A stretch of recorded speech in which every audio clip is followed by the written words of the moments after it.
This is a football podcast, man. Meat, football, good. Man, we talk football. We eat burgers.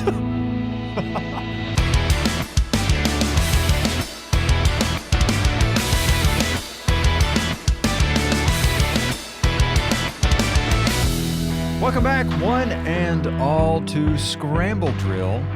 It is Josh Johnson and Ben Watts here In the room. Together. I just want everybody to take a moment and realize what has happened. Like, this is a total aside, and I don't know if anybody will appreciate this except Ben and myself.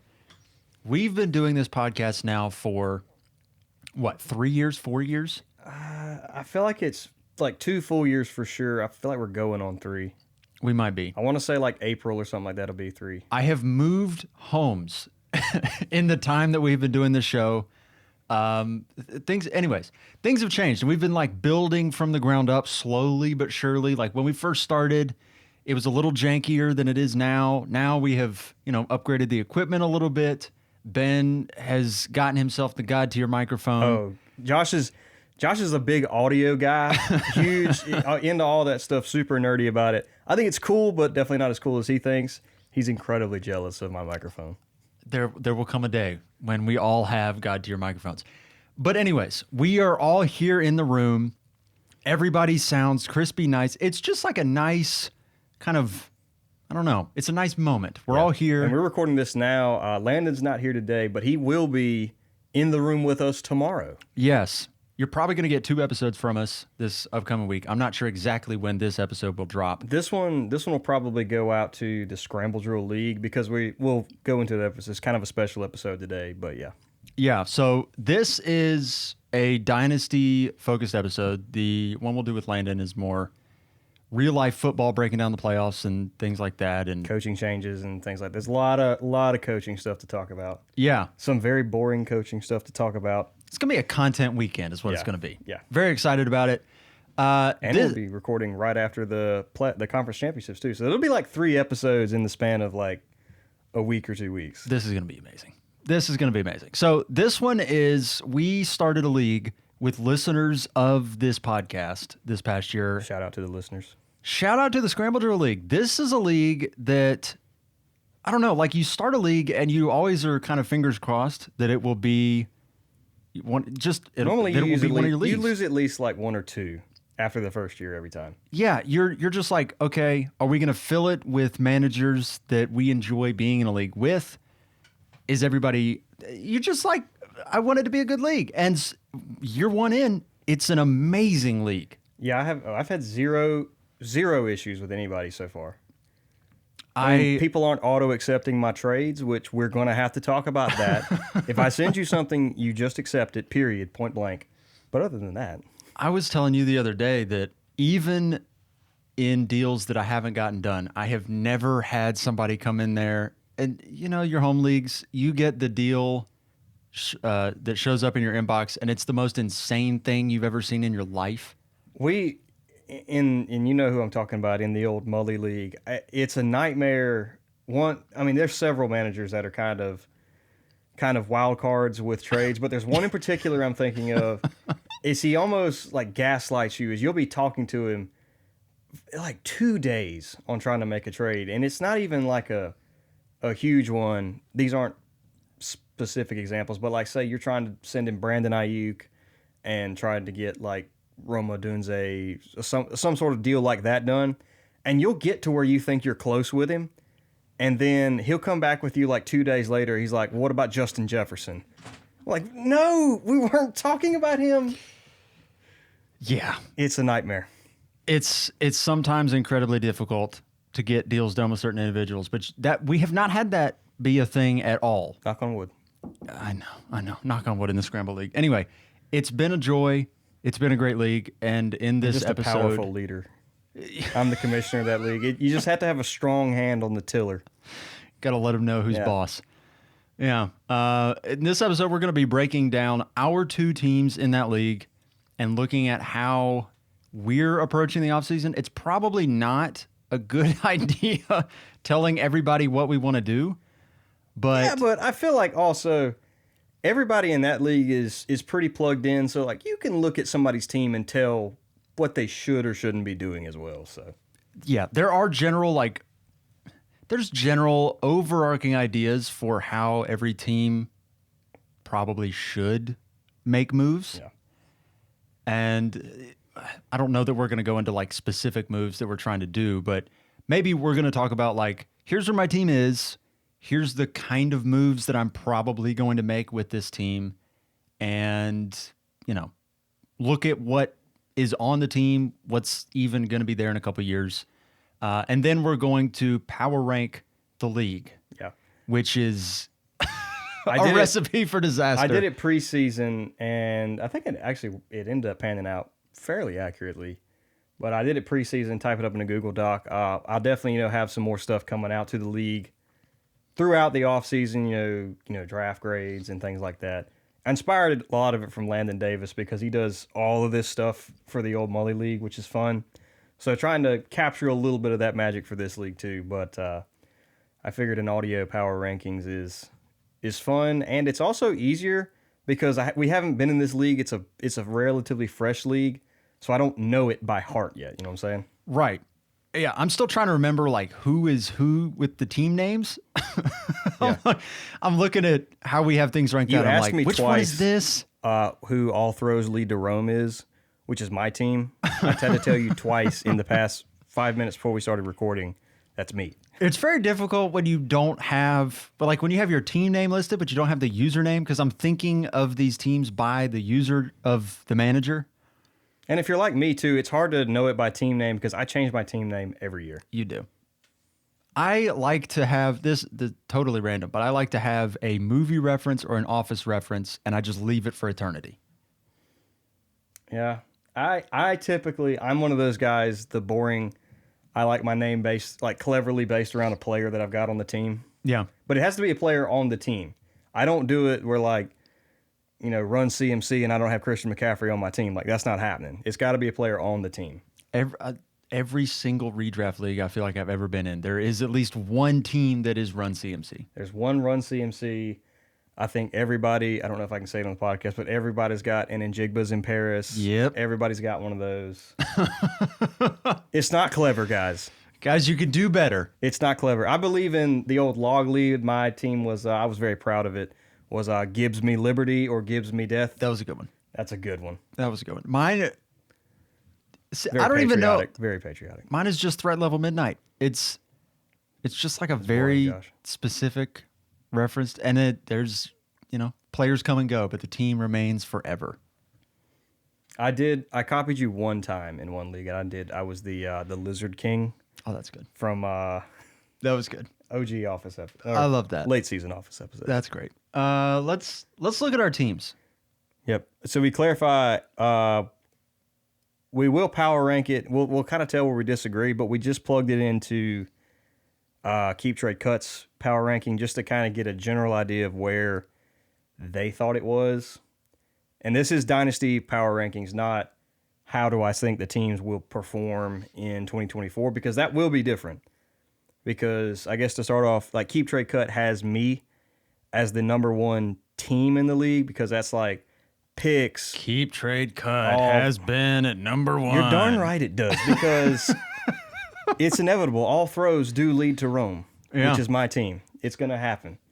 I'm going to get there. I do well in bigger leagues like this, I think. I can never win Mully, which is a small league, but put me in a 12-team where I'm okay. I feel like in a larger league, every single hit is just more valuable. Yeah. So if you're somebody that happens to call your shot on something and it comes through, you do great. You're winning. I called my shot on Jaden Daniels in this league, and boy, did that pay off. I think I got him in the third round of the startup. He's better than anything you could have possibly imagined. Oh my gosh, dude. I thought he would be good, but I thought he was going to be good like in the Anthony Richardson sense. I'm like, I don't know what he is in a real life quarterback. Like in a value sense. But he can run, so he's going to be fine. And it turns out he's an elite actual quarterback with rushing upside. That puts you up there with Josh Allen and Lamar Jackson. Yes. You were hoping that he would do the Anthony Richardson thing where his value spikes because you see, oh, he can run, But not only can he run, he's actually a good quarterback too. He's one of the best passers, I think, in the league. He's great. It's insane. He is great. So, yeah, break down your team and let's look at how you're going to move forward with this team. Yeah, so if you look at it, I have two positions completely and totally locked down. I have 4 starting quarterbacks, all young. My quarterbacks are Jaden Daniels, Justin Herbert, J.J. McCarthy, and Michael Penix. Now, obviously, Michael Penix, small sample size with him, but he's a quarterback with top 10 draft capital. He's definitely going to be starting next year with good weapons, so I feel good there. J.J. McCarthy, we haven't seen it yet, but based on how Sam Darnold ended the season, I'm assuming he's going to be the quarterback of the Vikings moving forward. And even if he isn't, I think somebody will go get him. I don't know where you are. So that's 4 quarterbacks, maybe not necessarily starters, depending on what happened with McCarthy, but I think he will be a starting quarterback. So that's 4 starting quarterbacks. And then at receiver, I've got Garrett Wilson, Ladd McConkey, T. Higgins, Roma Dunze, Brandon Ayuk, and Xavier Worthy. So 4 starting quarterbacks, 4 value-insulated receivers, or 6 value-insulated receivers on the team, which I feel like in this league setup, which is it's a 12-team, start 11. So it's deep. Like you got every week 132 players start in this league. So Yeah. it's a lot of players, so deep league. If you got 6 receivers and 4 quarterbacks, You're good. you're feeling good right You're feeling very good. And at the bare minimum, you have 3, I think. Well, you have 2 legitimately good NFL starters, good fantasy starters.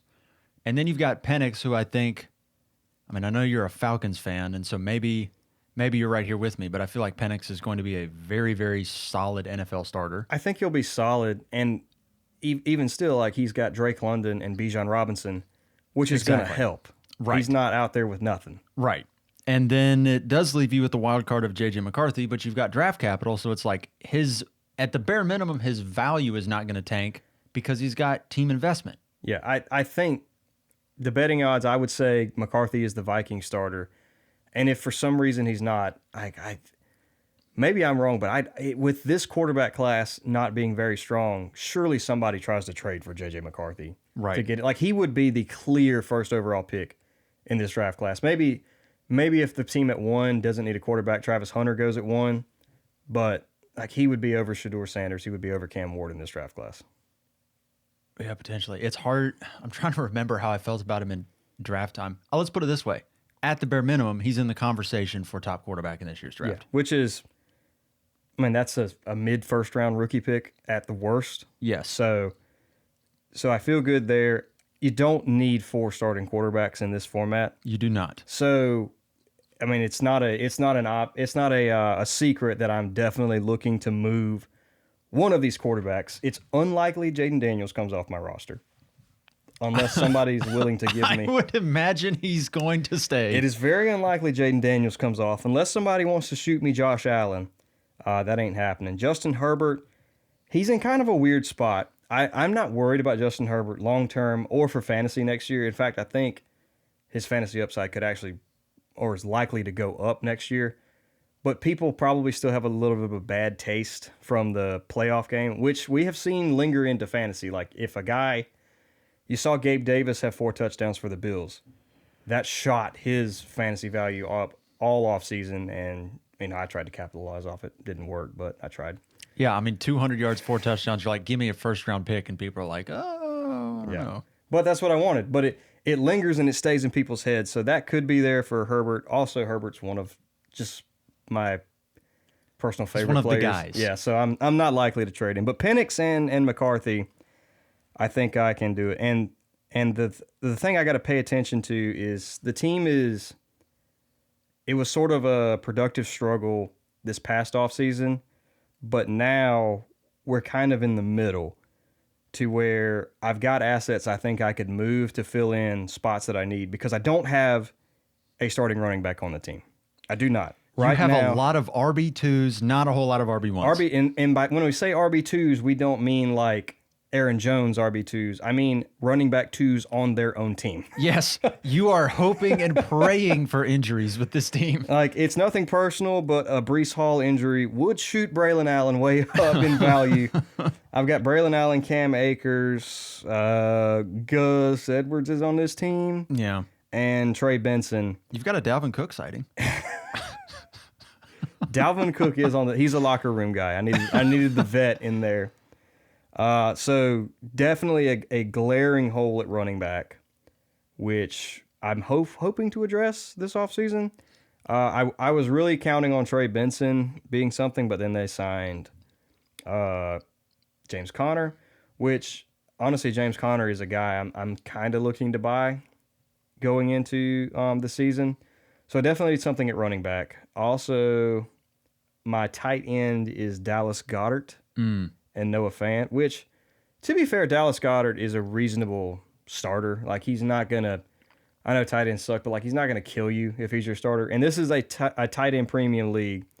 So it's full point tight end premium. So every time a tight end catches a pass, he gets 2 points basically. Yeah. So tight end is extremely valuable in this format. So let's put it this way. For context, I was offered, I want to say, a mid to late first round pick for David Njoku in this league and turned it down. I was kind of surprised by that, but David Njoku can get you 40 any given week. that's true. I know he's not like one of the elite, but he is the sort of guy that like Njoku let me down. He scores like the wide receiver 12. Njoku let me down because if he had scored 4 more points this year, I would have had the 101 instead of the 102. He's great. Yeah. David Njoku is great. Let's put it that way. But obviously glaring hole at running back. I think I'm okay at tight end, but I'm definitely looking to add somebody should the opportunity present itself. But I've got great draft capital too, which is going to help a lot. I've got the 102, 111, and 202. 102, I'm not going to trade for a while, most likely, but I am willing to trade it. 101 and 202. Honestly, I'm looking to add running backs with those picks. I think not right now because now is not a good time to add running backs. So it kind of sucks because I'm going to be sitting pat for a while, but there's opportunity to go add, and I've got 2 2026 firsts. Mm-hmm. Now we've been talking about on this podcast not willing to send your future firsts down the road, so it's another thing where it kind of puts the team in a little bit of limbo. To where I want to try to, I think I can flip the switch and try to compete this year with the quarterbacks, with the receivers. I got a lot of firepower there. If I can hit on the 102 or trade the 102 for a high-end running back and maybe trade a quarterback for a high-end running back, maybe trade 2 firsts and try to bring in a tight end, I think the team's looking at contending if I do that. But if I can't get any of those things done, I'm also still kind of in a good spot to sit, and I don't want to rebuild another year, but I can if I need to with 2 26 firsts, and all of my core pieces are young. Yeah, I think if I'm you, first off, I'm feeling pretty good. Yeah, it's a solid build. It's a solid place to be. But I think if I'm you, I'm trying to upgrade 2 things, which I think for a lot of teams is a great spot to be in because only 2 things to upgrade, that's pretty good. It's either the tight end spot or it's just trying to throw as many darts at running back as possible. Oh, yeah. And you've got a lot of RB2s, and so I think if I'm you, I'm looking at you're 1 injury away in like 3 different places. I might be trying to add something to your Braylon Allens, your Trey Bensons, going and getting a starting running back, a DeAndre Swift, not an Aaron Jones, but like somebody that is not the really sexy top of the line running back, but a guy that he's probably like the RB 12 to 15 every single week. That's kind of where I was, is like if I can toss a second or something to the James Conner owner. Right. Because and it all depends on where the draft class lands up, but like if there's an Omarion Hampton or a Caleb Johnson who goes to a good landing spot, well, that's a guaranteed starter right there at the 102 pick. Right. So, and then 111, 202, it's a good running back class, so I can take shots there, or if I can go get a veteran like you're talking about with one of those, you're looking at contending right there. Right. And you're still sitting, so that's 2 running backs you add, 2 starting running backs. And that's not including trading J.J. McCarthy or Michael Penix, who are going to carry value in this league. Obviously, 12-team, super flex, 6-point per passing touchdown. These guys are valuable. Teams need starting quarterbacks. I don't need 4, which is a luxury to have, to where I'm not taking a value loss, but like I just don't need him. So I can go fill another spot somewhere else. Yeah, and you do have some flexibility having pieces you can move where you can trade one quarterback for a pick haul. You can trade a quarterback, plus Dallas Goedert for a major tight end upgrade. You could trade, J.J. McCarthy for a running back at a pick or something. And you have flexibility with the types of moves you can make. And you could also trade, the 111 for, a solid running back. But that's a move that you're probably not making until after the draft or even beginning of the season. Yeah, no, that's more close to rookie draft. That's a move you make. And if I can make moves like that and set myself up somewhat well going into the season, you still have 2 2026 firsts, which, like we said, I'm not trading now, but once the season starts and you kind of see how the team shapes up, like if I'm 3-1 or even 2-2, but like first or second in points for next season, like come week 4 or 5 and the team's rolling, I'm firing those trades, those picks off, and trying to bring in win now talent. Right. Yeah, you're like a couple, maybe 2 or 3 moves away from being pretty much how the team is going to be for the next 3 seasons. Yeah, and it's a good feeling to have, and I guess why I keep Trade Cut would put the team there, because it's deep with the amount of assets it has, and the team is not going to contend right now, but the moves I can make to contend are extremely attainable. Like it's not I've got to hit on an RB1 in the round 2 of the draft. Like right. I can just make a couple tweaks, maybe get some guys that people are lower on, or maybe there's the guy going into a rebuild this year. Hey, he doesn't need blank running back on his team. I'll take him. Yeah. Yeah. I think with where you are, you have the ability to be really conservative, which is nice because you don't have to do anything. You're not tied to guys that will sink in cost. You have no expensive running backs. You've got insulated wide receivers, and quarterbacks are super insulated, and you're not heavily invested into an old tight end. So you've got all these things. Basically, you just don't. Here's the worst thing you could do. The worst thing you could do is make the 111, make the 201, and they bomb. That's the worst case scenario is you make those picks and then they are nothing. But you can turn those picks into something very easily. If I hit on a rookie, great. Or I just trade him for a veteran. Right. So it's you can make the pick, and if it hits, amazing. That's you've hit the lottery again, and we're just keeping it rolling. Worst case scenario probably is worst case scenario is we don't acquire 2 good running backs, maybe get 1 running back, and a couple picks don't work, and then it's well.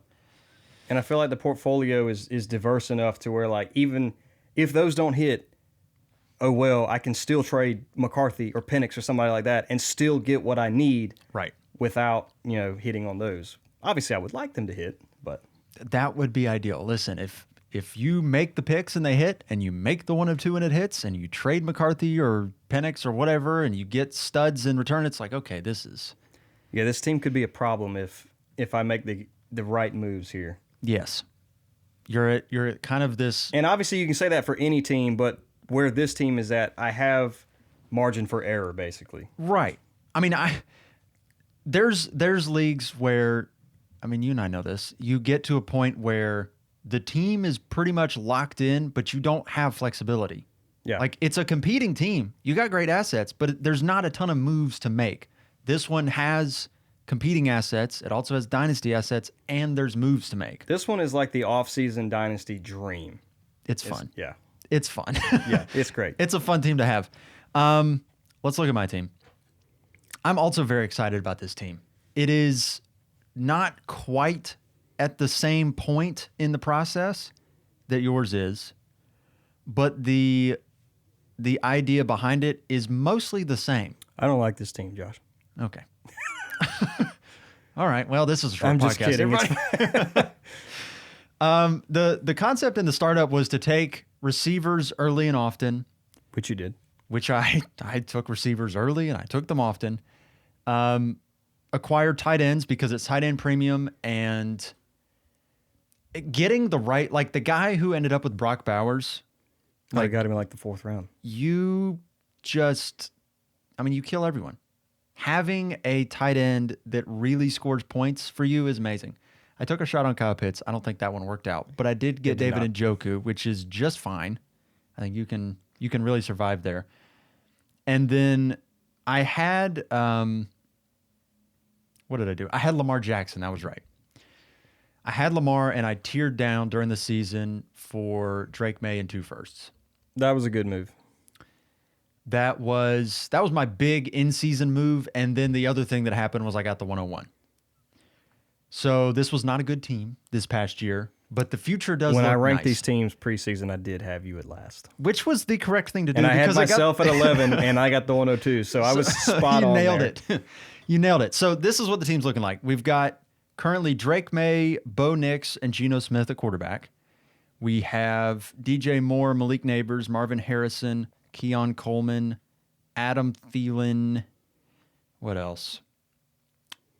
Bo Melton at wide receiver. So maybe 4 wide receiver, 4.5. I'll count Thielen as a half because he's old. Yeah, we got 4.5 wide receivers. We got Kyle Pitts and David Njoku at tight end. We also have Ben Sinnott, who I'm holding out hope for in the future, but He's a good hold, especially in this format. he'll be interesting. Where it gets interesting, though, is at running back, because we have currently Nick Chubb, Tajay Spears, Will Shipley, Ty Chandler, Kendre Miller, and the 101. There's also Christian Kirk. I forgot about him. So you have Ashton Genty is what I'm hearing. Oh, we probably got Ashton Genty. It's still it depends on the draft process, because right now it looks like Ashton Genty's the locked in 101. We'll just say it that way. It'll be hard for somebody to not. I mean, they're not necessarily. He's not guaranteed to be the best player in the draft, but he's going to be the most sought after. He's going to have the best draft capital. Hopefully, the best landing spot. Although there's 3 or 4 good landing spots this year to teams that need running back. Yeah, he looks great. So this team, I think I have addressed quarterback. I think Drake May and Bo Nix are going to be really good for the future. I hope so. Really hope Drake so. May's for sure your QB1, but I like Bo Nix moving forward too. I think he's a good QB2. I mean, if we haven't done our QB dynasty rankings, but I'm guessing he's going to be somewhere around 12 to 15-ish. Yeah, it'll be interesting to do that exercise, because We'll wait for Landon to do that one for sure, but I'm just off the top of my head, I'm assuming that's where he's going to be. yeah, maybe. Which this is a 12-team Superflex league. Like if you've got the QB 15, heck, the QB 24 starts in this league. So Right. if you've got 13, you're good. Yeah. The backbone of this team really is the DJ Moore, Malik Neighbors, Marvin Harrison threesome there at That's wide receiver. 2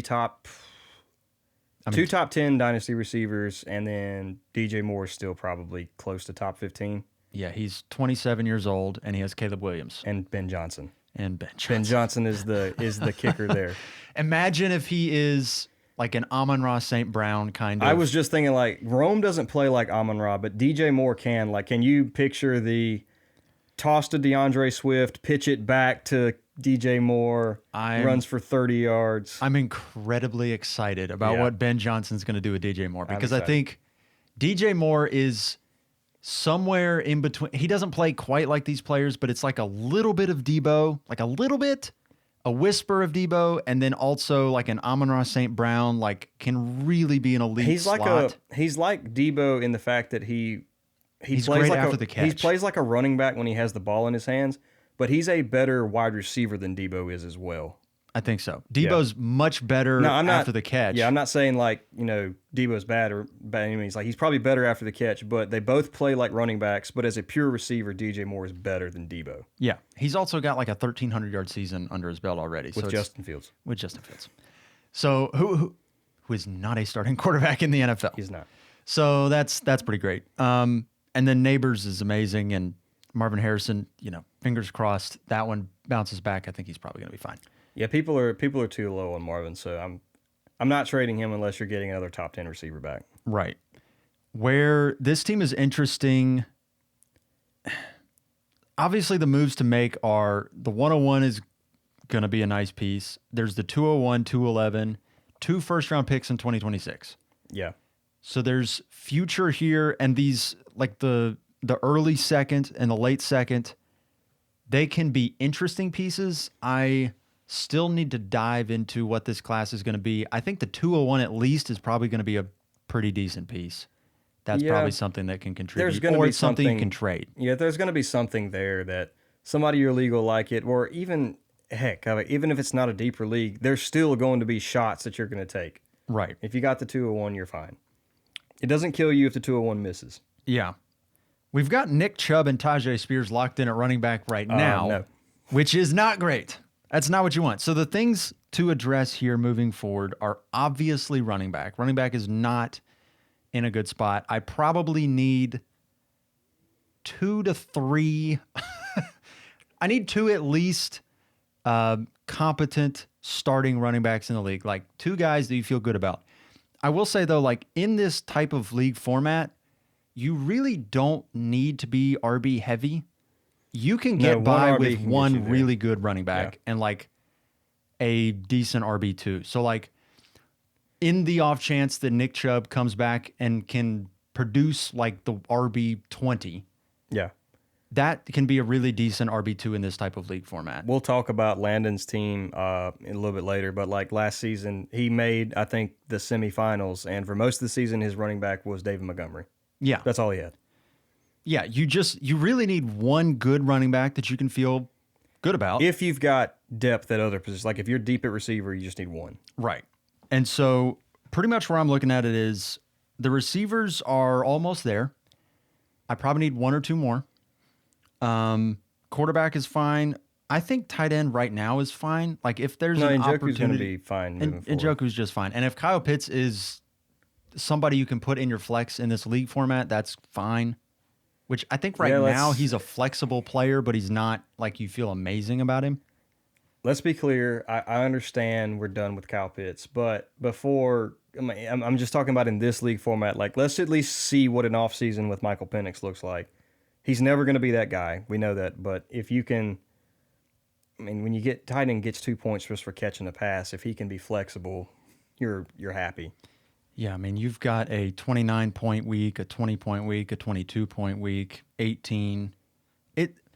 Don't hear me say that and say that is an argument that Kyle Pitts is great. It's just he's probably somebody you can put in a flex, which when you've got 3 flexes, 3 wide receivers, like having somebody that can score 30, you can put that in your flex.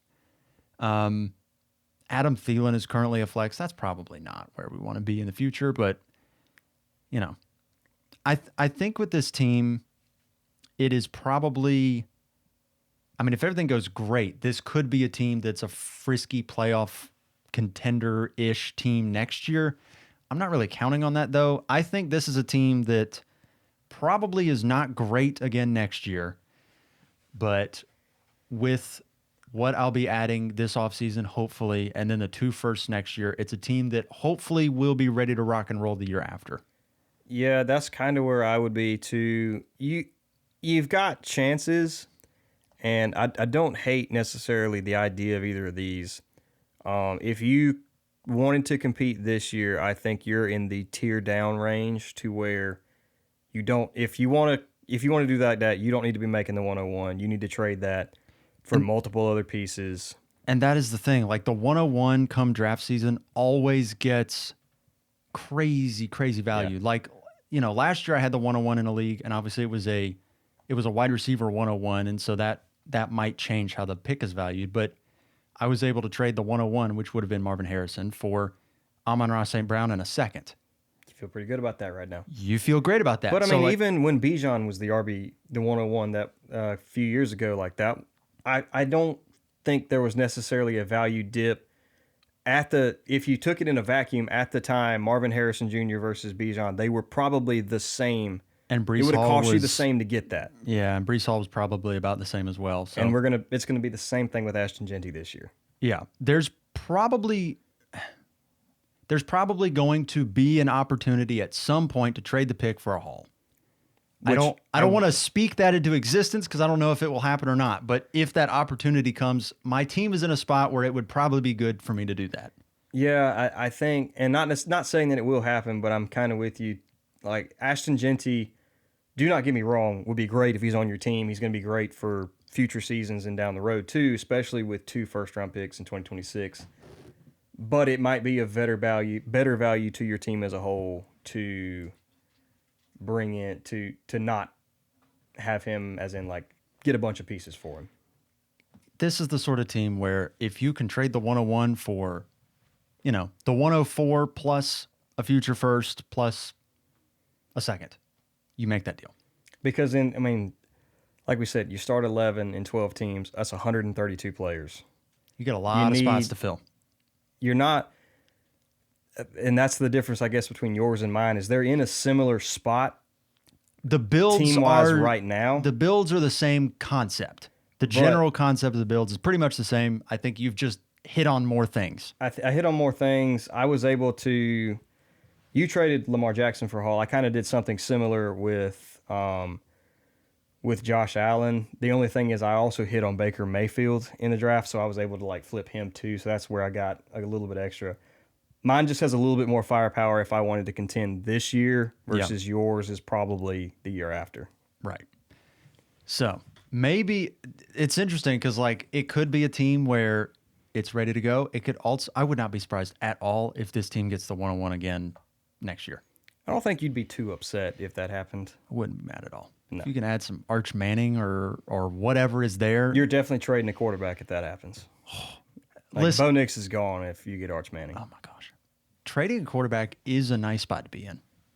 I know you can relate to this. That's a nice spot to be in where you're like, I can get rid of one of these quarterbacks. And If you're a league member listening to this, come get J.J. McCarthy. It's not that I don't like him. I just don't need him. you don't need him at all. And somebody else does. You don't need him at all. Let's take a look at the league. Okay.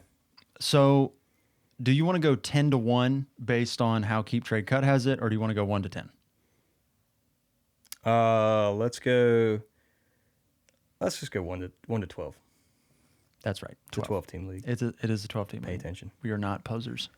So, Okay. like I said, I don't think I contend. I don't contend as it sits right now, but I'm close to contending if I can make the right moves. So, I mean, I'm genuinely trying not to be biased and arrogant, but I would put mine as 1 as far as overall assets and ability to make moves. I would agree my team is probably 1 with where Keep Trade Cut has it. Yeah, you're in terms of ranking for Dynasty, I don't have a whole lot to add to that. That's pretty much where you want to be. So they've got I don't know his real name, but his name is his SpongeBob. SpongeBob. That's what we call him. They've got him at 2. I don't really disagree. I'll be honest. He's got the 105 as his pick. He's got Caleb Williams, DeAndre Swift, Justin Jefferson, Zay Flowers, Deebo Samuel. He's got Brock Dak Prescott. Bowers. Brock Bowers is equivalent to like a CeeDee Lamb in this league. So Yeah. he's got like Justin Jefferson and Brock. Jordan Addison is fine, especially in this league because you'll be flexing him every single week. Zach Charbonnet is not super far off being a starter. He has deep flex value regardless, and you can count on Kenneth Walker to miss like at least 6 games every year. Every year. Tyler Algier's on the roster as well. He's a flexible player. George Pickens. I didn't see George Pickens You're down playing there. him pretty much Yeah. every week. You got Dak Prescott on IR. So that gives him 2 quarterbacks, especially Caleb could still flop, don't get me wrong, but now he's got Ben Johnson, and he's He is He's a fine in this league. yeah, he's a rookie, or not a rookie, but he's a number 1 overall pick. He's going to get at least 2 more years starting if he sucks. Right. And then if he's good, you've got your QB1 of the future. And I mean, his rookie year numbers are 3,500 yards, 20 touchdowns, 6 picks, 500 yards rushing. I mean, this went about as bad as it could for Caleb Williams, and even for fantasy, he was a QB 16. He's just fine. Yeah. And I think the preconceived ideas about him coming into the draft are still, like, I don't think anybody is worried about Caleb Williams. And they just got Ben Johnson. He just got Ben Johnson. He's still tied to Rome and DJ Moore. Yeah. And they're going to improve the offensive line. That is going to happen under Ben Johnson. Yes. I was listening to Ben Johnson in an interview today, like driving up here, and he was like, the battle in NFL games are won in the trenches. So, like, Ben Johnson knows. He's not playing around. Yeah. So SpongeBob's team is at number 2, and I don't really have a whole lot of disagreement. No, I don't disagree with that either. If you value profile as a whole, I would agree he's probably at 2. Yeah. He's got the 2 quarterbacks. He has got the tight end. And let's be honest, Brock Bowers is not really valued as a tight end. He's valued as an elite receiver. That's just a first-round startup asset. That's what that is. Yeah, he's great. So really he's got, based on assets, he's got 2 first-round startups, which is Jefferson and Bowers. And I would say Caleb's a second-round startup pick for sure. Yep. Yeah, He's that feels sitting good pretty. to have that. He's sitting pretty. He's probably not got the move flexibility. Like, he's kind of more locked into where he just needs to hit on some picks. I mean, if he's got the 105, like if that pick hits, let's say, and obviously we're still speculating draft picks, but I don't know. Caleb Johnson goes to, I mean, he'd probably go higher than that. But if you like the Chargers and he gets him at 105, like that feels good. That settles up your running back debate. He's got great receivers. He could also do some tear downs. Like if you wanted to tear down from Justin Jefferson and go get Rashee Rice plus or whatever that move is, you can fill out some more spots in your team. Yeah. So yeah, and that's the thing to keep in mind too, is when you've got an asset like that, the tear down really can help you win a championship. I love tearing down in 12-team, 14-team leagues. Yes. It's my favorite move to make. Because you have to, it's smaller leagues like Log or Mully. Log's a 10-team league, I think. Like, yeah, that league is won by Jamar Chases, by Josh Allen's, by, those elite guys. You got to have the elite guys. You got to have them. And they're not bad in this league, don't get me wrong, but when you're facing a guy, if Justin Jefferson's your only receiver, but the guy across from you has T. Higgins, Brandon Ayuk, and a Roma Dunze or something, like they're all, you're going to get smoked. The collective is nice to have. JJ might outscore all 3 of them, but he won't outscore all 3 together. Right. Yeah, it is nice to have a collective. It has me at number 3, which is probably just because I have the receivers and I have future draft picks. Well, you got 2 quarterbacks. You got 2 quarterbacks. Outside of tight end, you have the most valuable positions set in this league. Like if you got 2 starting quarterbacks, I think a minimum of 3. You needed 3 good receivers to be great in this league. So you've got the baseline. Njoku and Kyle Pitts will be fine. And you got the 101. So, I mean, you kind of just hit on it earlier. And I think your team is maybe not quite there. But if all your receivers, if you stay healthy, you need 1 good running back. Yeah. And if Ashton Jeanty can do that for you. That's true. Number 4, we've got Mean Machine. Don't know his real name, so we're just going to call you Mean Machine. Yeah, we should probably know his real name.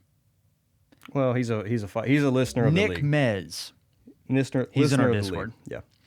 So this team, we've got Jordan Love and Will Levis at quarterback. I like Love, don't love Levis. I would not be very excited if I had Will Levis as my quarterback 2 in here. At running backs, you've got Jalen Warren, Isaiah Pacheco. What else we got? Kenneth Walker's on the bench. Not bad. He's also got the 103 in a running back heavy class. Beautiful. And the 108. Mm-hmm. So 2 first. That's really good. Wide receiver, you've got Brian Thomas, which I would be very excited to have Brian Thomas right now. Smash hit. Brandon Cooks, Keenan Allen, Jalen Waddle, Jalen McMillan. So you've got 2 pretty decent. You've got 1 amazing dynasty wide receiver. One top 10 guy. Jalen Waddle's still probably he's top 20 for sure. And, Keenan Allen, I don't know. Brandon Cooks, I don't know. Trey McBride is there at tight end, which is amazing. That's another receiver, basically. That's another wide receiver 1 in this league setting. He's very good. He's right there with Bowers. You've got Cole Kmet, who's a flexible player, I think, in this league. Yeah.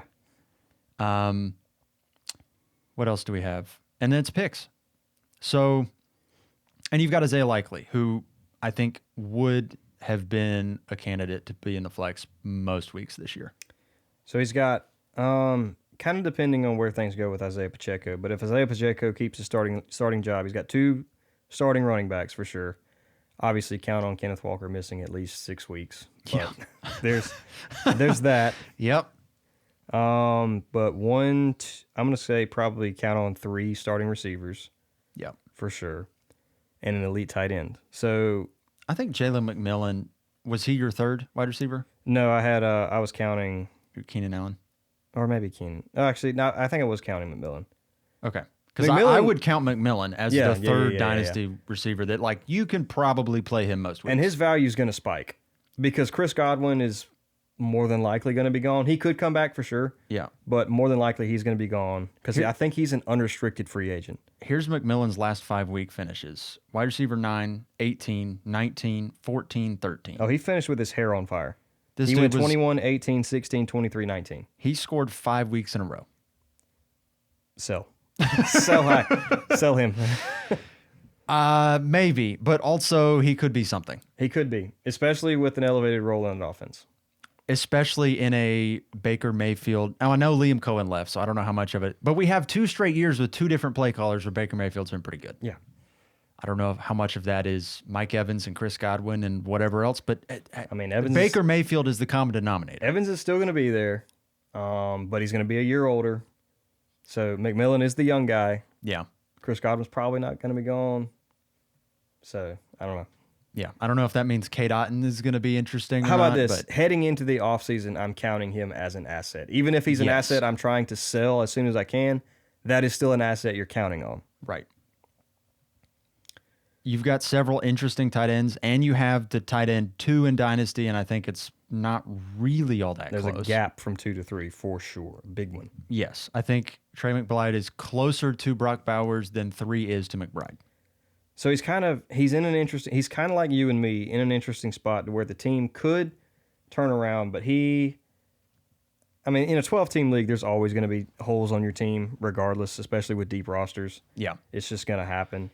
He's got to fill QB2. That is the thing that I'm scared about. Yeah. In a league like this, it's really hard to get that quarterback. Now, as we've already talked about, there are teams that are willing to move quarterbacks, and he might... Me. Yeah, go to Ben. Ben is willing to move a quarterback. You might want to grab... Now, Michael Penix as the QB2, hey, that's pretty good. You'll take that. J.J. McCarthy right now, I don't know if I would be selling the farm because there's I don't even know if he starts. I'm selling him, counting him as a starter for sure. I think you probably count him as a starter, but if I'm looking to buy a quarterback from your team, I'm trying to buy Penix. Let's be honest. That's who you try to buy for sure. So if you can get a quarterback too, and I think Penix, let's assume Penix for this exercise, Penix is a very solid quarterback too, I think. Yeah, and he's got the 103, which when I'm looking at trading and buying picks, I would count the top 3 as for sure hits. Obviously, anything can miss, but those are the 3 most value insulated. No questions. There's going to be something extremely valuable there. So you feel great there. 108. That's an easily tradable asset to bring something in to help. You don't need tight end. So, you're packaging 108 and trying to bring in somebody at quarterback.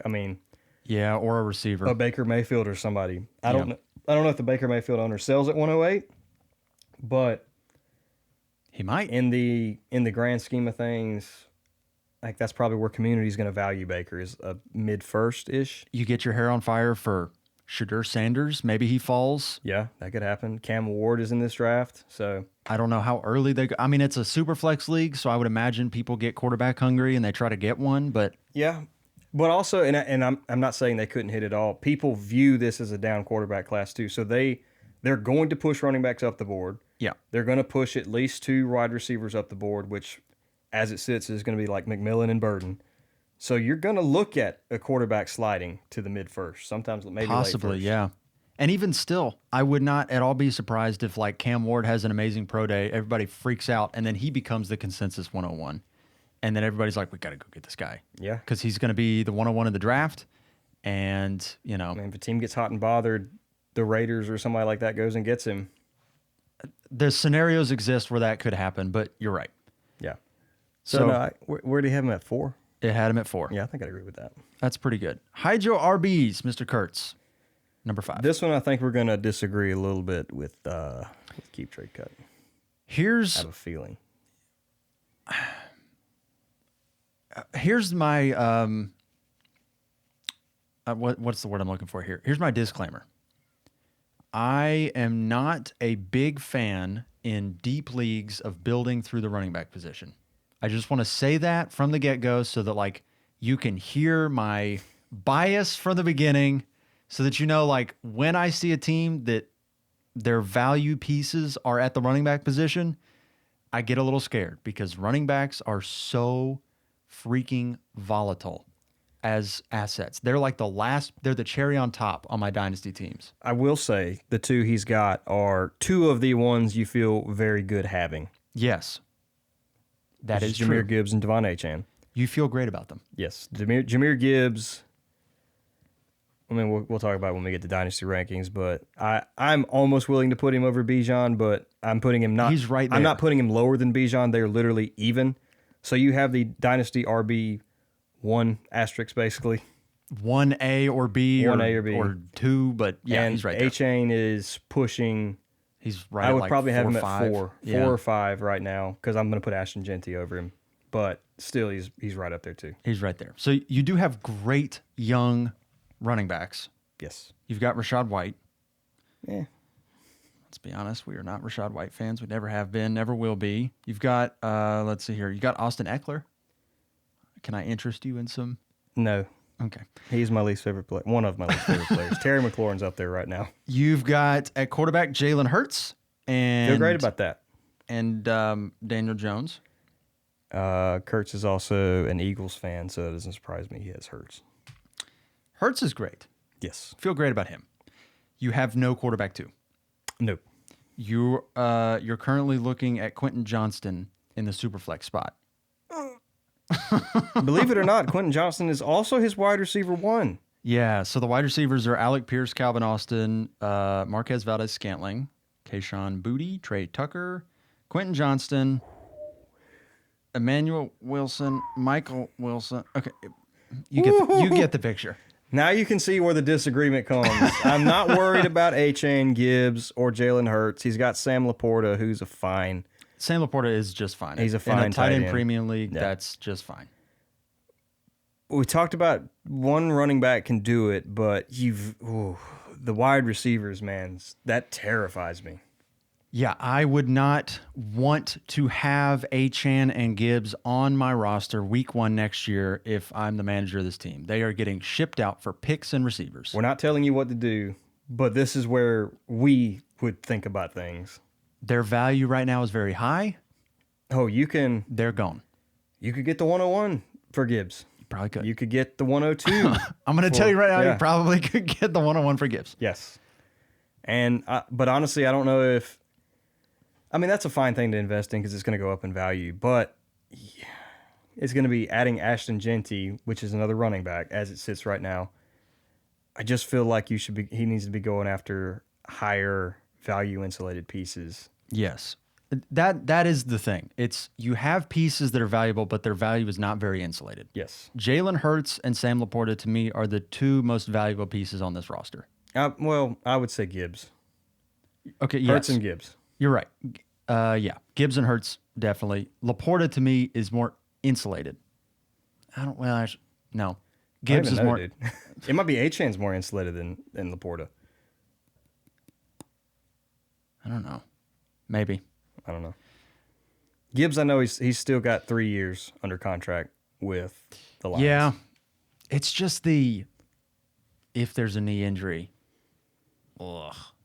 I don't know. I mean, you could say that about any player in the league, really. You could, but like if Marvin Harrison goes and tears his ACL, his value really doesn't drop, like at all.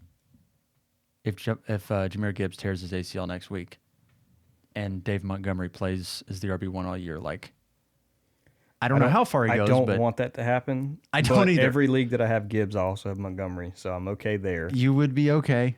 I don't know.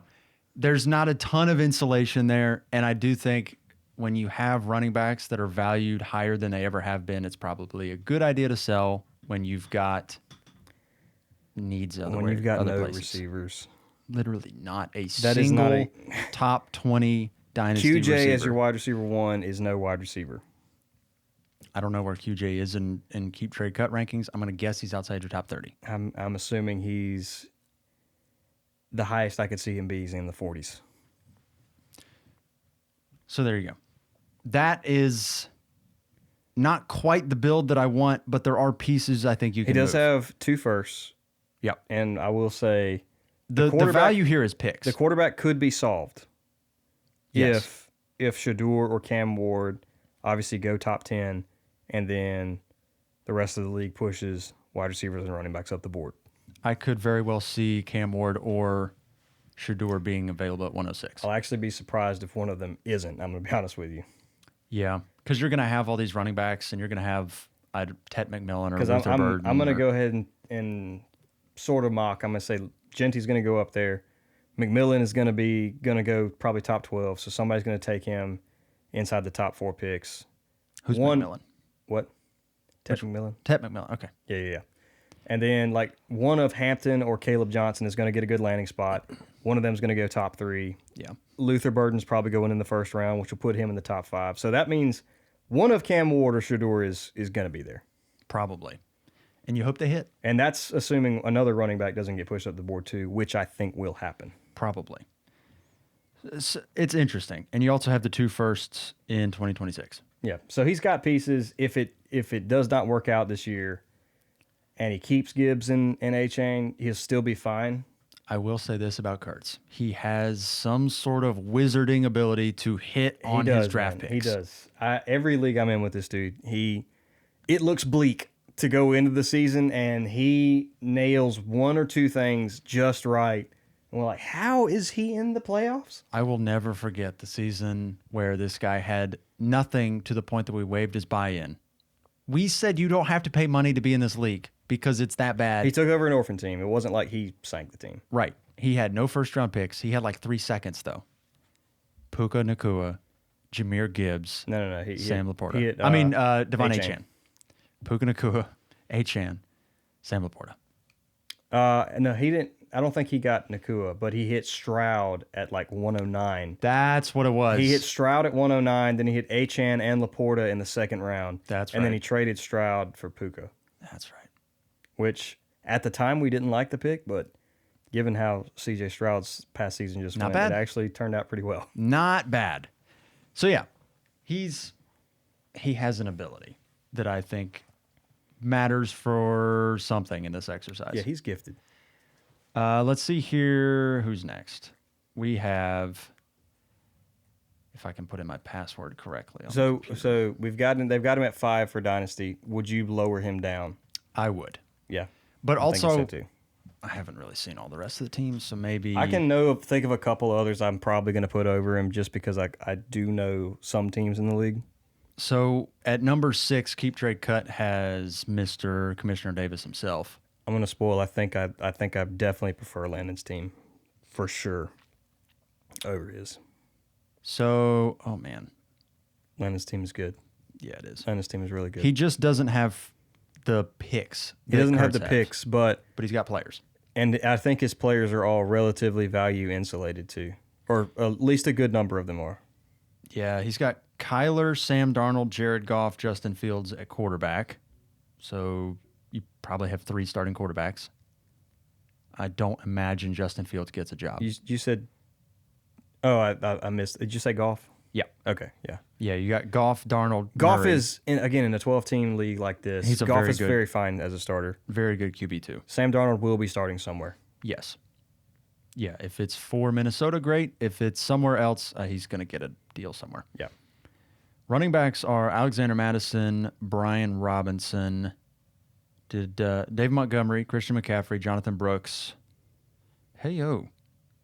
J.K. Dobbins, Jordan Mason. It's not bad. Not half bad at all. That's not bad. Now, you can't count on anything for Brooks. J.K. Dobbins is still kind of a wait and see because the Chargers are a prime looking to draft a running back spot. I would be surprised if Harbaugh doesn't look at somebody. Yeah, I don't imagine he will be starting for them again next year. No, but you never know. But for sure, Montgomery and McCaffrey locked in, I would say. And then I think Brian Robinson starts somewhere in your lineup. Yeah, I think he starts somewhere. I think the Commanders are a little bit of a risk to draft a running back.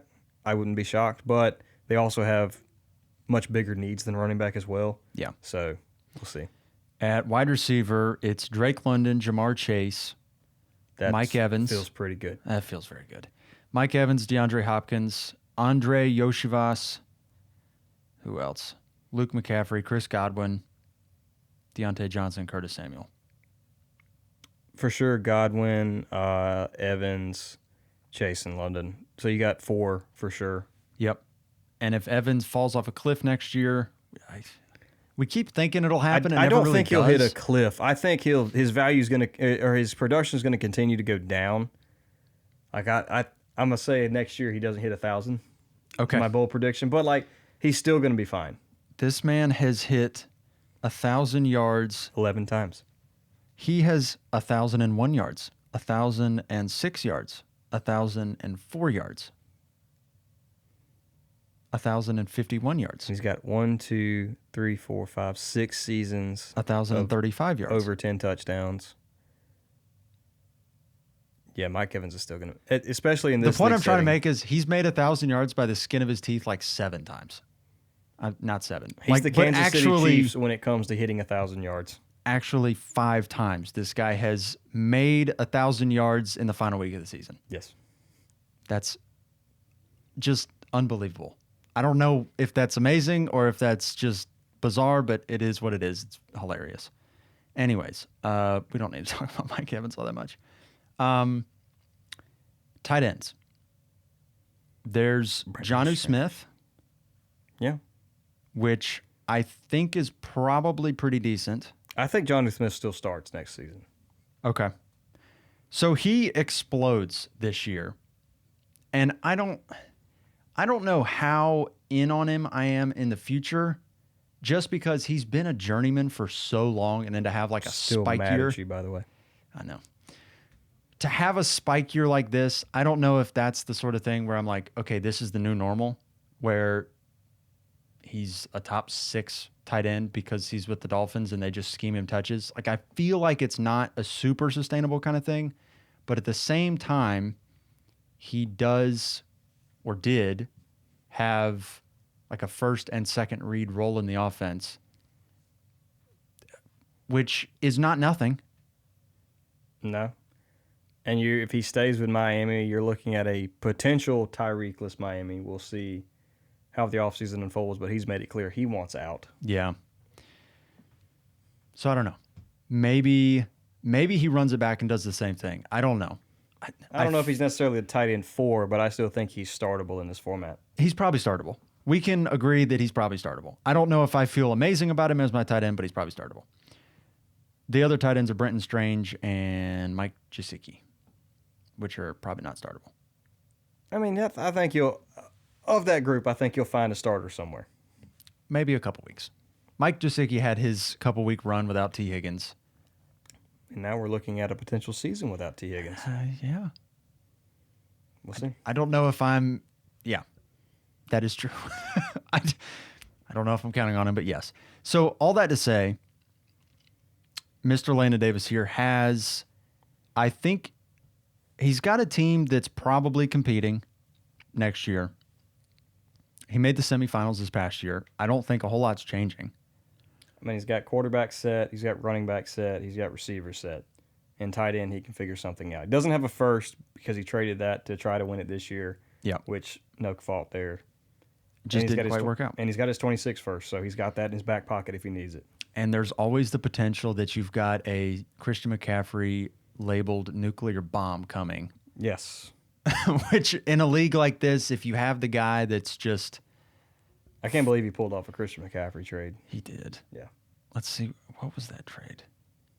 That was Christian McCaffrey and Chris Godwin for Travis Kelce, Devontae Adams. Yep, I'll take his side. He sent away Kelce and Adams, got McCaffrey, Godwin. Yep, I'll take McCaffrey straight up, and I'll take Godwin over Adams. Yeah. Well done, Landon. No, I definitely think he's ahead of Alex's team. I would agree. So then we go to number 7, which is maybe Ben's favorite team. He started. I think we said that in the podcast, and he kept did. the name the whole time. We did. Because he's got, I think, a really interesting team. It's a squad. Now, at quarterback, you've got C.J. Stroud and Brock Purdy. I think you're set. You'll And Bryce Young. Yeah. You're set. You've got your quarterbacks. He's set at receiver, too. Yeah, so his receivers are Puka, Jackson Smith and Jigba, Devonta Smith, Jacoby Myers, Rashee Rice. That's right. I traded him, Rashee Rice, and Bryce Young for DJ Moore and Bo Nix. That's right. And he's got T.J. Hawkinson at tight end, which I think is pretty good. He's the tight end. I would say he's the tight end 3 in Dynasty. So, and especially in a tight end premium league, that feels pretty good. You've also got Cade Otton, which is startable in this league. Very interesting. I don't know if he actually starts on this team, but he's startable in this league. At running back, you've got Kyron Williams, Aaron Jones, Alvin Kamara. Kyron's the only one you trust long term, but I think Kamara's got another season starting in him, I believe. Yeah.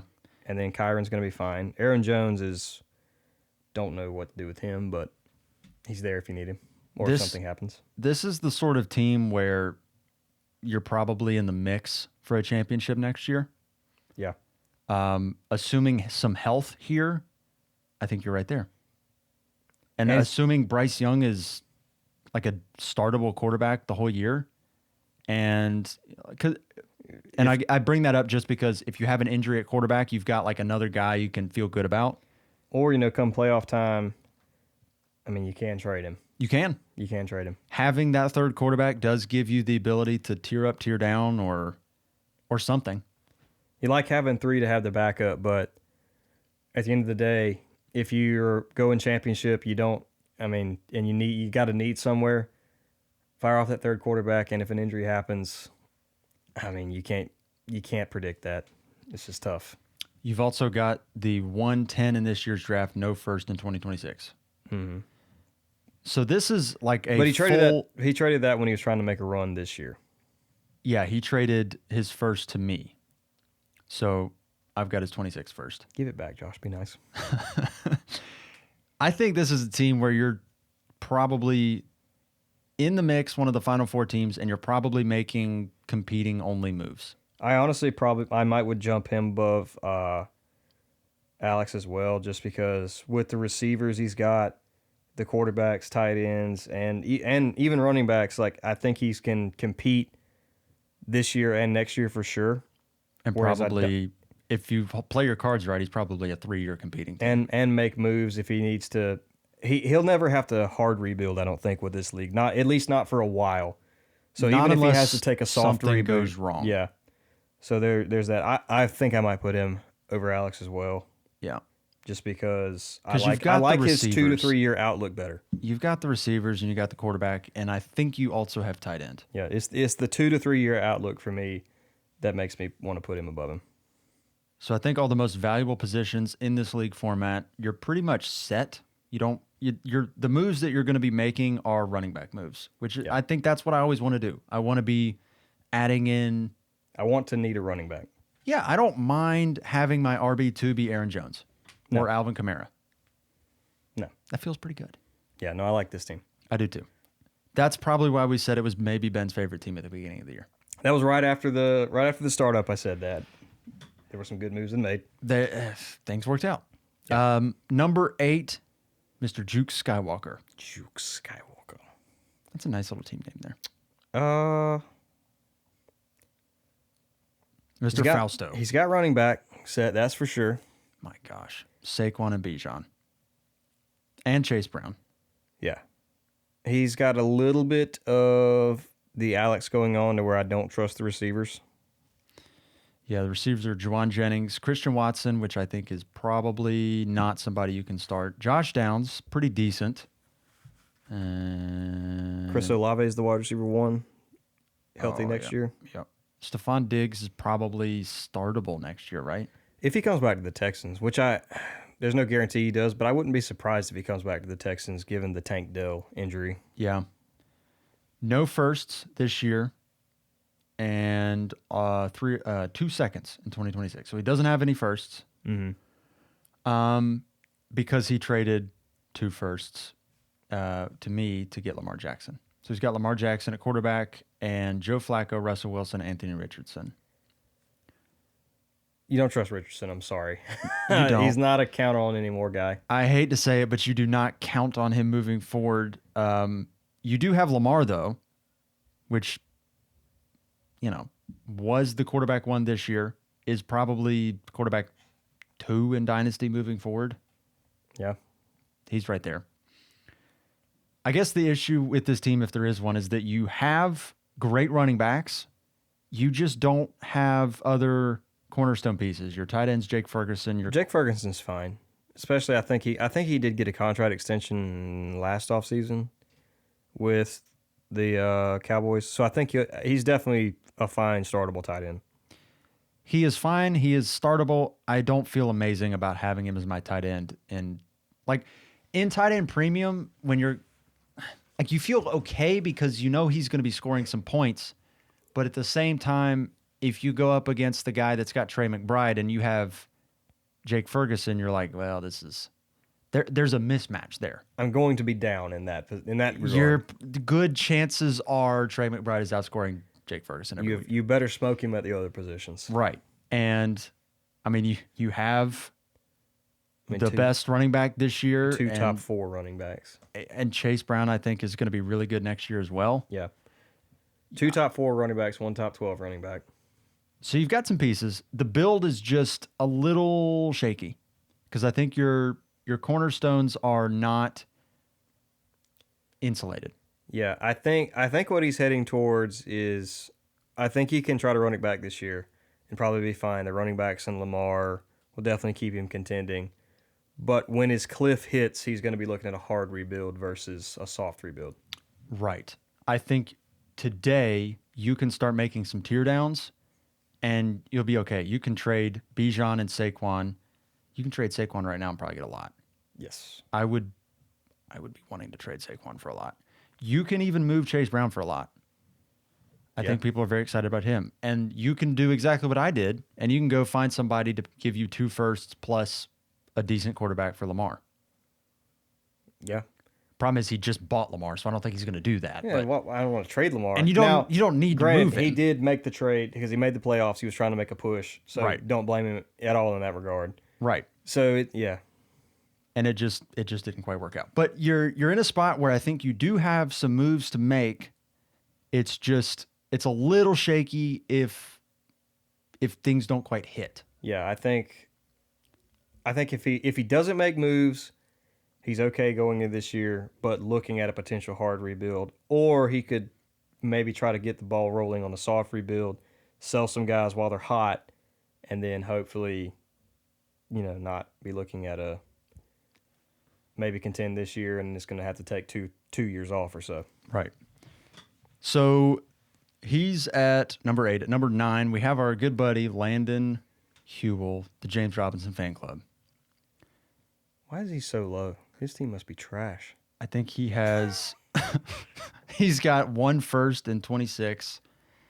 Here's what he's working with. He's got Patrick Mahomes and Matthew Stafford at quarterback. He's also got Deshaun Watson, which I don't think is something that is not a on. count-on asset. Cannot count on him moving forward. That is a droppable asset. Yeah, probably. At running back, you've got Breece Hall, Josh Jacobs. And Bucky Irving. That's a good trio. And Ramondre Stevenson. That's a good group of running backs. That's pretty good. At wide receiver, you've got Amon-Ra, Tyreek Hill, Cooper Kupp, Amari Cooper, Jerry Jeudy. What else do we have here? Jameson Williams, Elijah Moore, Dontavian Wicks.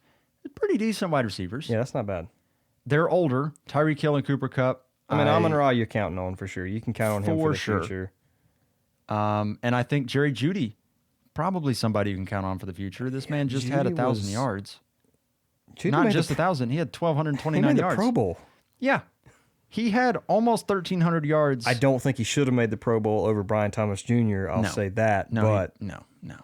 And the thing, too, with Jerry Jeudy was he was highly touted coming out. So it's like, this is a guy who can play, and then it just didn't quite work in Denver for whatever reason. Didn't have great quarterback play the whole time. And you have Cortland Sutton. And then he goes to the Browns, and they trade Amari Cooper, and then he just blows up with Jameis Winston. Yeah. So he's probably a pretty decent wide receiver for whoever they can acquire at quarterback. What do they have? Pick three or two? I don't remember. They're in the position to potentially acquire the quarterback of the future. Correct. I don't know if they will, but they could. So Jerry Jeudy's interesting. He might be one of those guys you count on moving forward. Jamison Williams, I think, is pretty interesting moving forward. I don't know how much Ben Johnson leaving hurts him, but he did do the Mike Evans thing, and he made 1,000 yards. He had 1,001 yards this year. Did he? He got it by 1 yard. I guess it's not surprising. He had a lot of long touchdowns. He did. So, pretty good at wide receiver. You got Mark Andrews at tight end. I'll take that. Not bad. Maybe not the shine that it once had, but not bad. Mark Andrews still isn't. He's not a dead in the water. Like, he had I know it was a bad drop, but he's still 29 years old. Like, that's fine for a tight end. He finished at tight end 6 in PPR. He did have 11 touchdowns. A lot of touchdowns. A lot of touchdowns. So I don't know. He's still good. He's still fine. Still good. Very fine.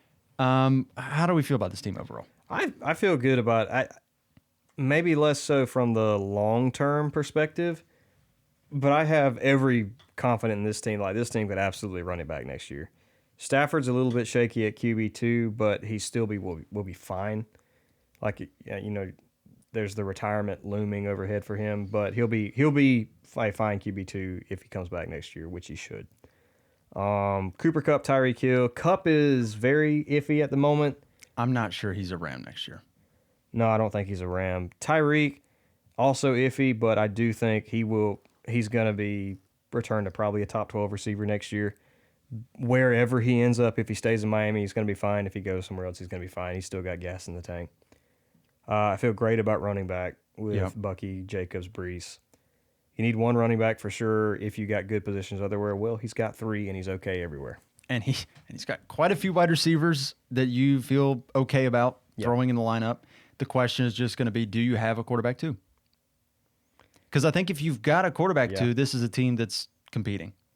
And I think Stafford will be a quarterback too, so he'll be okay there. I'd be looking to add a small quarterback somewhere, not like a small physically, diminutive, a Bryce Young. Looking at Bryce Young, but I'm looking to add something at quarterback. I'm not looking to add an expensive one. I want the cheapest starter I can find on the market is what I want to add. This is the kind of guy that's trying to do the Kirk Cousins, Jared Goff experiment. Yes, I want to hit. If I can find the QB 20 somewhere, that's fine. He's in a pretty decent spot. I think he's lower on here. He's at 9 in the dynasty rankings because it's a competing team. He doesn't really have picks. But this team's going to contend next year. I think so too. I think he's right there. And I think he's in a spot where he still has roster flexibility. And he still has his 2026 first. So during the season, he's also got that he can fire off. Let's go down here to number 10. Off to Grandma. Mr. Clarkville Station. Quarterbacks are Tua, Trevor Lawrence. That's not terrible. No. Tua and Trevor's not bad. You've got Cooper Rush and Mason Rudolph on the roster, which are droppable. I will not put in a claim for them. I probably was a bit hasty. I don't know if I would drop them, but they are not. I'm not putting in a claim. There you go. But I've also got 4 starting quarterbacks. So you got Tua and Trevor Lawrence, which is okay. That's fine. Tyrone Tracy and James Cook That's Our fine. running backs, Travis Etienne's a running back, Javonte Williams. He's got maybe the two biggest running back fallers this past season on this roster, unfortunately. But they're still holds right now. Yes, They could still produce for you next season. you're not selling them right now. What else do you have at running back? You got Tank Bigsby? So he's got the starter in Jacksonville. Yeah, pretty much. So honestly, for this league, your running backs are just fine. I don't think you need to worry or try and go acquire one. I think you're just fine. Wide receiver, you've got Hollywood Brown, Khalil Shakir, Jaden Reed, Devon Vele, CeeDee Lamb. Probably should put him at the top. Pop Douglas. That's about it. Not terrible at wide receiver. Not great. No, but you got the one elite guy. Jaden Reed is a problem. Not because he's a bad player, but he's just frustrating. I guess now that I'm thinking about it more, like the teams that tend to do really well in this league are teams that have multiple receivers you feel really good about. 2 to 3 receivers usually. I think you need 3 in this league to really be the push. You've got CeeDee Lamb, which obviously feel great about. Your wide receiver 2 is probably Jaden Reed. Mm-hmm. But like we said on a recent episode, he might be valued pretty decently, but you do not feel good about him. He's frustrating. He's maybe the most frustrating the most frustrating good player you can have on a team. Yes. So all of that to say, I don't think I feel great about these wide receivers. No, but he's also got the 104, 109. He does. So that's two valuable assets. Probably going to be a receiver at 4, or you can trade that pick for a receiver as well. Other thing to note is he has Evan Ingram at tight end and nothing else. A.J. Barner is his tight end too, who's a rookie for Seattle. Not somebody you want to count on. Evan Ingram is heading into his final year with Jacksonville, so assuming he stays, he'll be a fine starter next year if he stays. Right. He is 30 years old. He's going to be 31 next year. Age doesn't freak me out as much as the contract. Yeah. He's probably pretty good next year. I don't feel amazing about him in general as my tight end. Yeah. Like he's fine, He's fine. but he's not great. He's not insulated, as we've been saying. Yes. He's not insulated. So, But if you're making a push next year, he will be startable. right. This is a team where this is a team that really needs that 104 to turn into something valuable. If it does, I think you got a real shot at competing next year. Yeah. In a league like this where you just need like one more piece, like everybody feels like a team that's like, if this one thing happens, we're right there because it's a 12-team league. And he's got 2 firsts. And he does. So I think you have some flexibility. The roster makeup is a little bit iffy, and you can probably... It's not as bad as I've seen some. No, it's not. We have seen a worse roster build. So it's not the worst. It's just it's a little dicey, but things could certainly break right for you and you feel all right. No, but I think he's got enough to where the value installation the safety for the future is fine.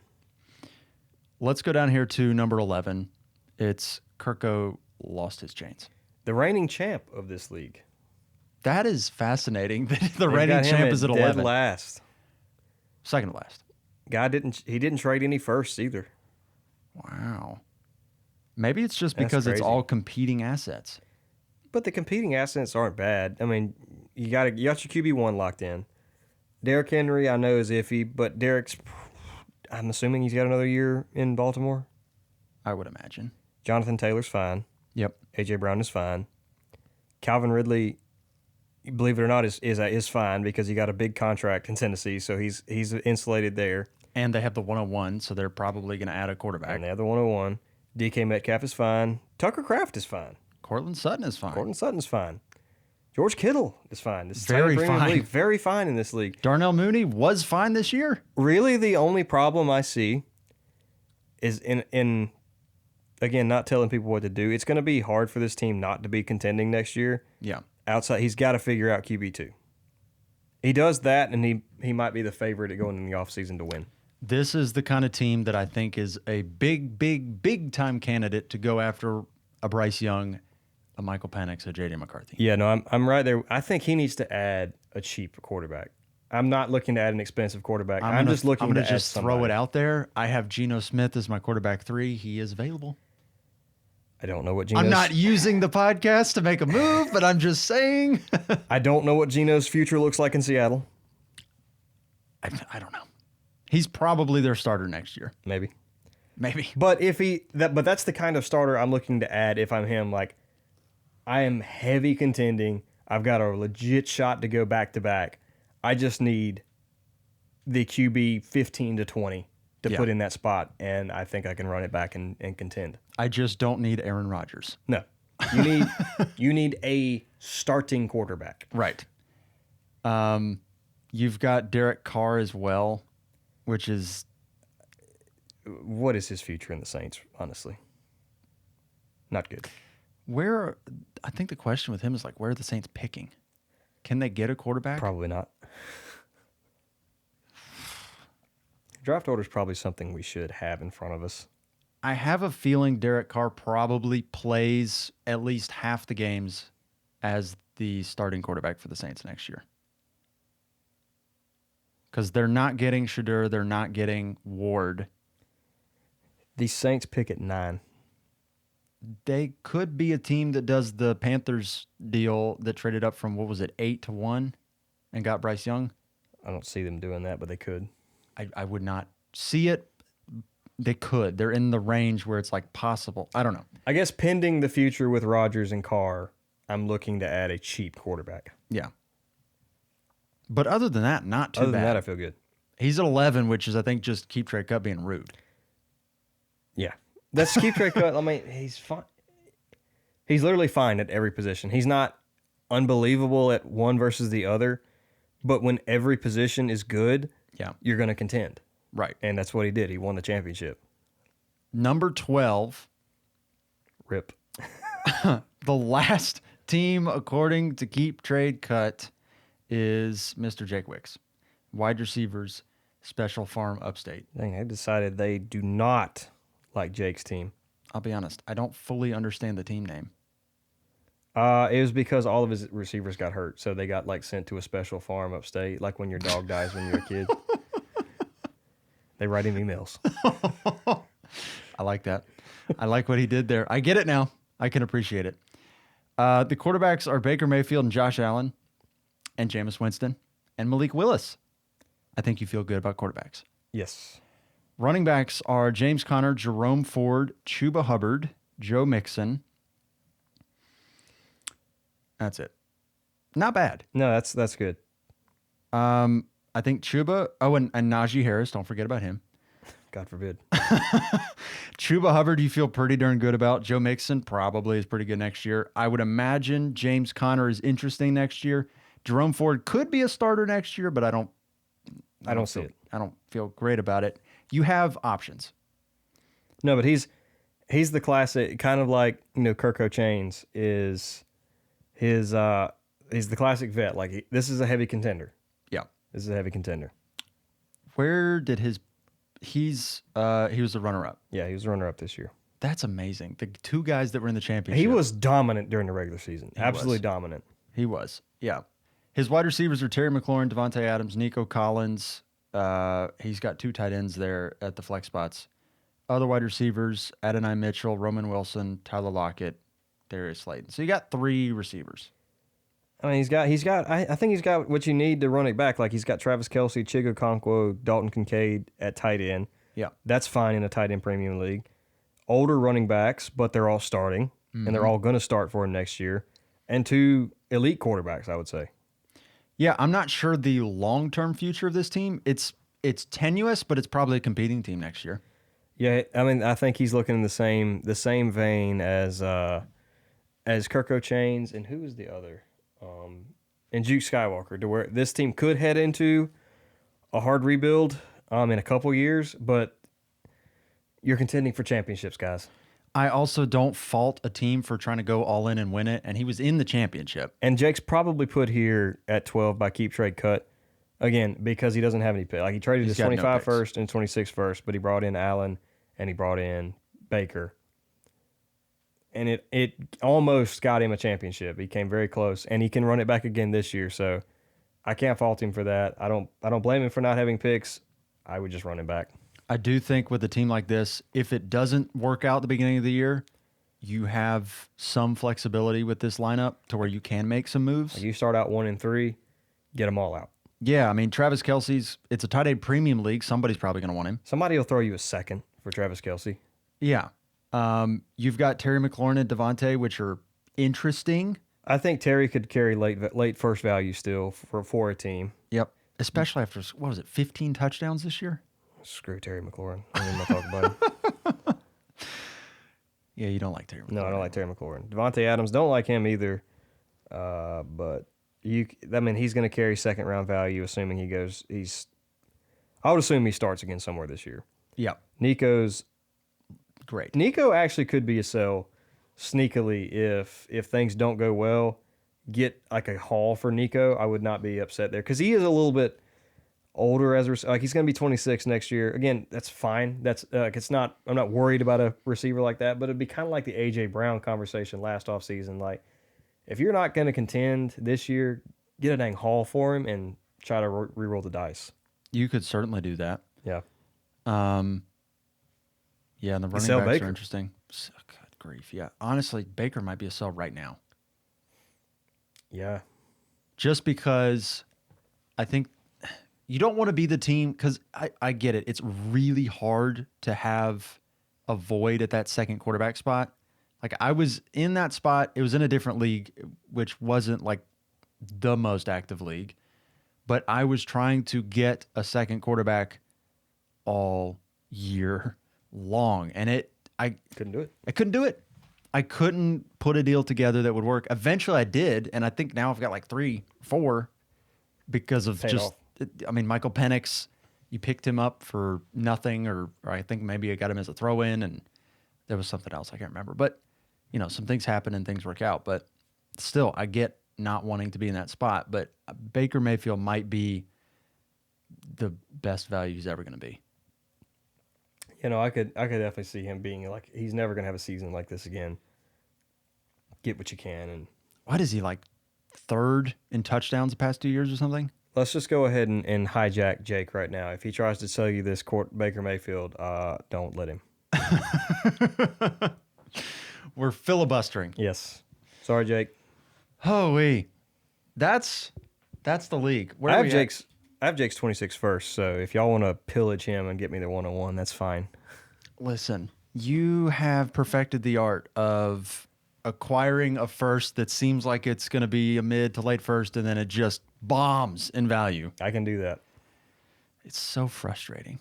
That is one of the only It's the skill of being like I can see the future sometimes for a team where like I've done it before where you were like, why did you buy that first? I'm like, I think this first is going to be pretty high, and you're looking at the team and it's like, dude, he's going to like be middle of the pack for sure, and then just it falls apart. Out.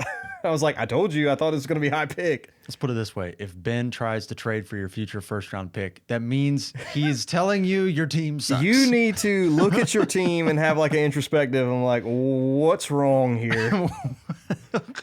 The bottom's about to fall out. Hey, he can't win championships when he needs them, but he can predict future failure. I can get that 102, 101 if I need to. Anything else you want to hop into before we get out of here? No, so to recap, so this is back to where we were for dynasty rankings. I agree with most of Keep Trade Cut where it's got me at 1. Haha. Me at 1. Of course. Me at 1, SpongeBob at 2, Josh or Mez at 3. Kind of I would flip-flop or potato. It's got Alex at there. I would bump probably.